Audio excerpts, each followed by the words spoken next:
Alors, je crois qu'il y a largement, j'ai rencontré tout à l'heure quelques responsables d'entreprises qui m'ont dit qu'ils avaient fait des affaires, en tout cas ils ont eu des bons contacts aujourd'hui, et pas forcément des entreprises des Pyrénées-Atlantiques où on est aujourd'hui, ni même des Landes, encore plus loin. Donc, merci effectivement aux entreprises présentes. Ce que je voulais vous dire aussi, c'est qu'il faut qu'on... La ministre en a parlé longuement ce matin, elle a parlé des clubs que nous avons mis en place à l'initiative du président de la République, hein, on en a parlé. Donc, on a d'une part développé nos relations avec les grandes entreprises, les 120 grandes entreprises, le CAC 40, les SBF 120 un peu élargi, et puis le club aussi Faber, les 34 ou 35 entreprises du club Faber. Donc on les suit maintenant. Il y a Lila Safraoui qui est dans la salle, qui est la locale de l'étape d'ailleurs, parce que je crois qu'elle est originaire de Pau, qui, auprès de moi, donc, suit de près l'ensemble effectivement des grands groupes qui suivent effectivement nos actions. Et puis on a développé au plan territorial, dans 88 départements, la ministre l'a dit, et puis je pense qu'on sera au 100 dans quelques semaines, voilà, ces actions.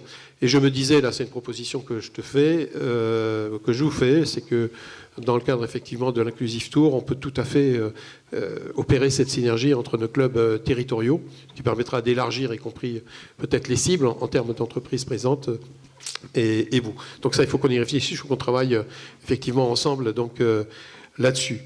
Voilà. Alors ensuite, pour finir, je pense que l'ambition, elle est très forte quand même. Hein. Paraît tout simple, là, 40 000 de plus, on a tous des pins. Je me souviens du pins d'1 million. On a mis quand même quelques temps à atteindre ce million de création d'emplois, même si on l'a atteint au bout de quelques temps. Donc, bien évidemment, ça ira beaucoup plus vite dans le secteur adapté, parce que vous êtes motivés à fond et tous engagés. Mais quand même, c'est une belle ambition. C'est une belle ambition qui, je crois... La petite chance qu'on a, finalement, par rapport à la situation il y a quelques années, c'est qu'on a un marché du travail quand même extrêmement tendu, hein, y compris ici à Pau, dans la vallée de l'Adour. On parlait hier de 500 ou 600, voire 1000 emplois non pourvus dans le secteur ne serait-ce que dans le secteur de l'industrie métallurgique. Donc, et puis c'est vrai aussi dans d'autres secteurs. Alors c'est vrai qu'ici le taux de chômage est relativement bas, mais ailleurs également on a des tensions extrêmement importantes. Donc je pense que voilà, on a besoin de tous les talents, on a besoin de toutes les compétences, et donc voilà, il faut vraiment mettre à profit cette synergie. Et on l'a bien vu hein, dans les entreprises qu'on a rencontrées. Le facteur, j'allais dire, besoin de compétences est un élément clé aussi de l'engagement, même s'il y a bien évidemment la démarche sociétale, la RSE, mais je pense qu'il y a beaucoup de motivation, notamment si on élargit un peu le cercle sur ces sujets effectivement de compétences auxquels on va bien répondre au travers effectivement de la réforme et notamment des CDD tremplins. J'allais dire aussi, et donc on a besoin de ces passerelles pour y répondre, on a besoin de ces passerelles, sinon on ne va pas y arriver. Donc vous êtes absolument essentiel dans le dispositif au niveau des entreprises adaptées. Et donc c'est un enjeu de transformation pour vous, fort, je pense qu'il ne faut pas le négliger. C'est, j'allais dire, un peu une transformation culturelle quand même pour beaucoup d'entre vous, pour beaucoup d'entreprises, entre effectivement du CDI permanent et un projet qui... Bon, alors bien sûr, il y a des marchés, il faut aller chercher en permanence, bien évidemment, mais quand même, y compris pour les personnes, parce que lorsqu'on rencontre des personnes dans une entreprise adaptée, toutes les personnes veulent rester. Enfin, je ne faut pas se voiler la face. Beaucoup. Enfin, je ne parle pas des nouveaux CDD, je parle là des personnes qui sont en CDI parce qu'elles se sentent bien, elles se sentent sécurisées, bien évidemment. Donc, il y a cette peur de retourner ou d'aller vers l'entreprise classique. Donc, tout ce que vous faites d'ailleurs en termes de stage, de mise à disposition, pour permettre effectivement d'aller vers l'entreprise qui se trouve peut-être à côté est absolument essentiel. Et donc il faut aussi, c'est des changements de modèle économique, le développement, il ne va pas de soi. On le sait, enfin, moi-même je vais développer certaines activités dans des associations et autres. Lorsqu'on se développe, lorsqu'on grandit, il y a des risques qu'il faut maîtriser. Il ne s'agit pas de fragiliser aussi des entreprises. Donc c'est ce que tu disais à l'instant d'ailleurs, Utopreneur, où les démarches d'appui, d'ingénierie effectivement aux structures qui se développent est absolument essentielle pour éviter des situations délicates. Je pense que voilà, il faut des fonds, il faut investir, il faut aussi avoir des projets qui s'inscrivent bien dans la durée et qui sont sécures. Alors tout cela pour finir, et je finirai là-dessus, Et bien évidemment, on est là pour vous accompagner, mais ça, sinon on ne serait pas là aujourd'hui.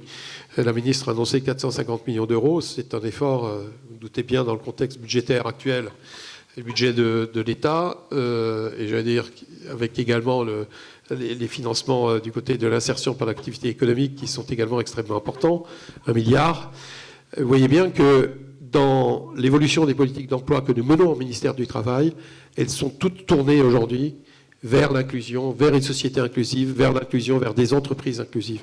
Je pense que c'est vraiment essentiel. Bon, moi-même, j'ai eu dans la salle un certain nombre d'acteurs aussi des politiques de l'emploi par le passé, avec les contrats aidés, mais effectivement, des fois, sans perspective d'emploi au bout.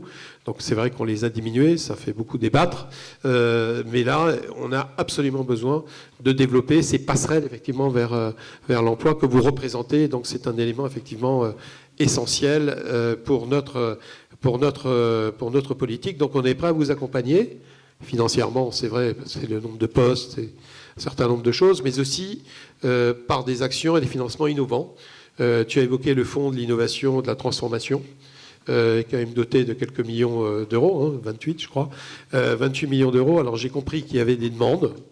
On m'a soufflé un certain nombre de problématiques dans ce domaine-là, donc je suis heureux de vous annoncer, enfin pour ceux qui seraient concernés dans la salle, mais je ne doute pas que l'UNEA va répéter ce que je vais dire immédiatement derrière.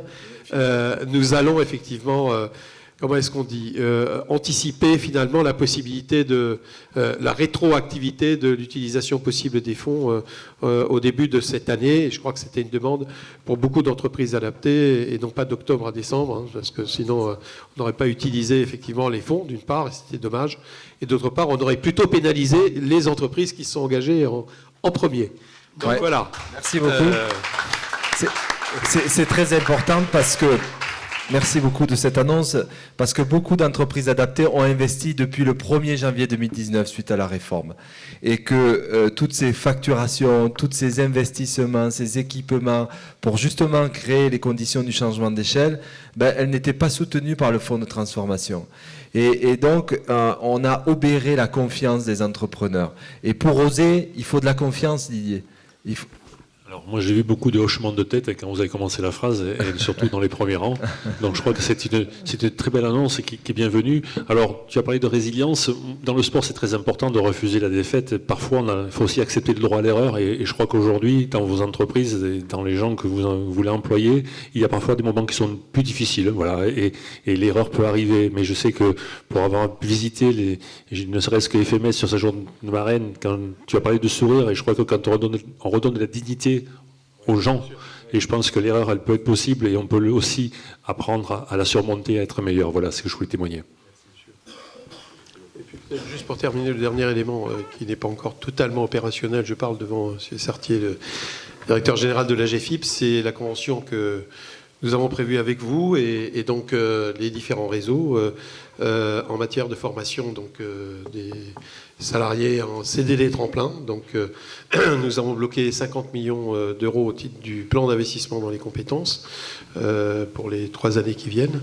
Donc c'est un effort substantiel et nouveau de la part effectivement des pouvoirs publics et de l'État pour financer donc la formation, parce qu'à partir du moment où on veut, notamment au travers des CDD tremplins, insérer dans les entreprises, il faut aussi développer des fois la qualification et la formation. Et on a décidé de le faire avec vous, avec la GFIP. On a eu quelques discussions à ce sujet, mais je pense que c'est une très bonne chose. Comme ça, vous pourrez en même temps assurer un peu d'ingénierie autour de l'élaboration de ces formations. Donc voilà, ça va être signé, je pense, lors de la prochaine étape de l'Inclusive Tour, et donc ce sera opérationnel. Alors, je ne sais pas si ce sera rétroactif, on regardera. Ce sera rétroactif. Voilà, donc de bonnes nouvelles, de bonnes nouvelles pour aujourd'hui. Merci à vous. Merci beaucoup. Merci beaucoup.